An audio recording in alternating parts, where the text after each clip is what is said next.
you really want me on the team. What's your approach to recruiting? You want first place, come play with me. You want second place, go somewhere else.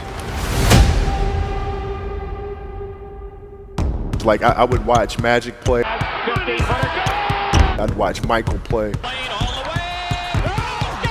And I would see them do these unbelievable things, and I'd say, you know, can I get to that level? I don't know, but let's find out.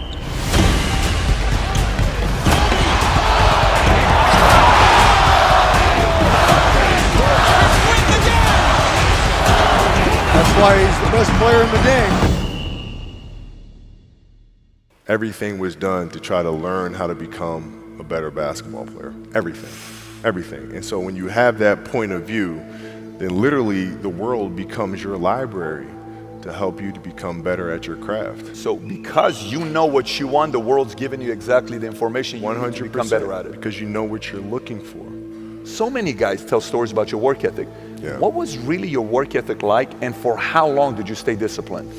Well, I mean, every day. I mean, since 20 years. I mean, it was an everyday process, and trying to figure out strengths and weaknesses. For example, jumping ability. Man, my vertical was a 40, it wasn't a 46 or a 45. My hands are big, but they're not massive.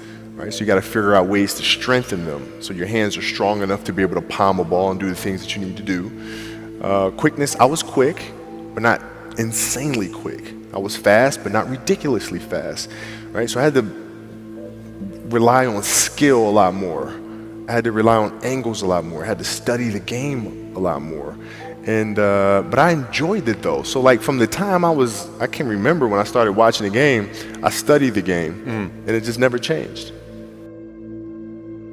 It's a good separation for me, emotionally, to be able to put myself in a place where at practice or when I'm training or during games, I switch my mind to something else. I switch my mode into something else, right? For me, it's the equivalent of Maximus, Decimus, Meridius, and Gladiator picking up the dirt, smelling the dirt. It's go time, right? So that was my mental switch. It was like an actor getting ready for a film. You got to put yourself in that cage.